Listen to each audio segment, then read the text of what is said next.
আশা করি আপনারাও এই কথাটার সাথে সহমত হবেন। আমাদের দেশের সুরক্ষার জন্য ব্যবহার হওয়া প্রতিটা হাতিয়ারের জন্য আমাদের কোনো না কোনো দেশের ওপর নির্ভর করে থাকা মোটেই উচিত নয়। সে সামনে থাকা দেশ রাশিয়া হোক বা আমেরিকা অথবা ফ্রান্স। আর যদি হাতিয়ার ব্রহ্মোস সুপারসনিক ক্রুজ মিসাইল হয় তো তার জন্য তো এক্সট্রা সিকিউরিটি অবশ্যই থাকা উচিত, কারণ ব্রহ্মোস সুপারসনিক ক্রুজ মিসাইল ভারতের সবথেকে গুরুত্বপূর্ণ লিথাল এবং ভয়ানক মিসাইলের মধ্যে একটি। এখনো পর্যন্ত আমরা ব্রহ্মোস মিসাইলের অনেক পার্টসের জন্য রাশিয়ার ওপর নির্ভরশীল ছিলাম, আর এই মিসাইল ব্রহ্মোস এয়ারোস্পেস দ্বারা ভারতে ম্যানুফ্যাকচার হচ্ছিল, কিন্তু এর অনেক পার্টস রাশিয়া থেকে ইম্পোর্ট করে ভারতে সেগুলোকে ফিট করা হতো। এখন এই সমস্ত পার্ট ধীরে ধীরে ইন্ডিজিনিয়াস হচ্ছে, মানে ভারত এখন এগুলোকে মেড ইন ইন্ডিয়ার দরুন ভারতেই ম্যানুফ্যাকচার করছে। রাশিয়া ইউক্রেন অথবা ইসরায়েল ফিলিস্তিন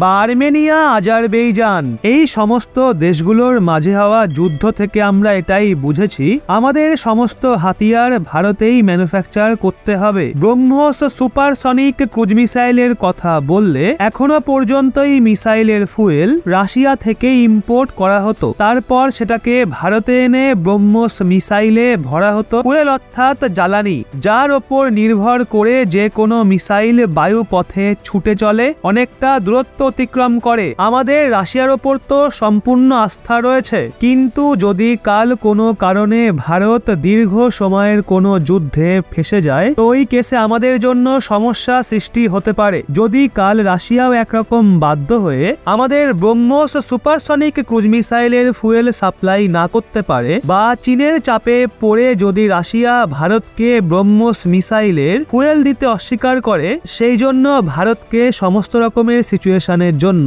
আগে থেকেই তৈরি থাকতে হবে। এর জন্য ভারতের defence research and development organisation of India মানে ডিআরডিও বিগত কিছু বছর ধরে চেষ্টা করছিল যাতে আমরা ব্রহ্মোস সুপারসনিক ক্রুজ মিসাইলের ফুয়েল ভারতে নিজেরাই প্রডিউস করি। আর অনেক বছরের পরিশ্রমের পর এখন এতে ডিআরডিও সফলতা পেয়ে গেছে। রেফারেন্স স্বরূপ আপনাদের স্ক্রিনের ওপর আর্টিকেলের স্ক্রিনশটও রয়েছে। রিপোর্ট অনুযায়ী ডিআরডিও ব্রহ্মোস মিসাইলের ফুয়েল প্রডিউস করার টেকনোলজি ডেভেলপ করে দিয়েছে, যার পর এখন আমাদের রাশিয়ার ওপর আর নির্ভর করে থাকতে হবে না। 2001 সালে ভারতে প্রথম ব্রহ্মোস মিসাইল লঞ্চ হয়েছিল, আর তখন থেকে এখনো অবধি আমরা রাশিয়ান ফুয়েলের ওপরই নির্ভর করে এই মিসাইলকে অপারেট করছিলাম। 23 বছরের অপেক্ষা এখন পুরোপুরি শেষ হয়ে গেছে। ব্রহ্মোস সুপারসনিক ক্রুজ মিসাইলের অনেকগুলো ভ্যারিয়েন্ট বর্তমান সময় Indian army, Indian air force, Indian navy তিনটের সার্ভিসেই রয়েছে।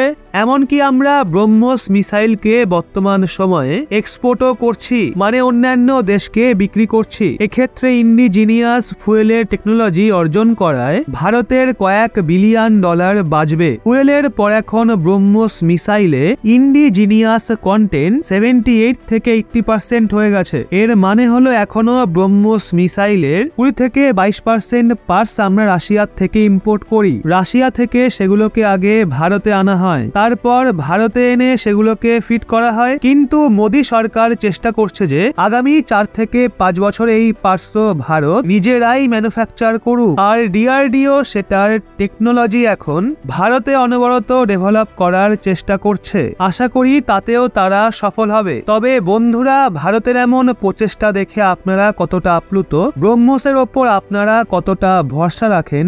আপনারা কি মনে করেন যে ভারতের সবথেকে ভয়ঙ্কর মিসাইল ব্রহ্মোস? নিচে কমেন্টে অবশ্যই জানান। আর এরকমই লেটেস্ট ইনফরমেটিভ ভিডিও পেতে চোখ রাখুন রহস্য বাংলার পর্দায়।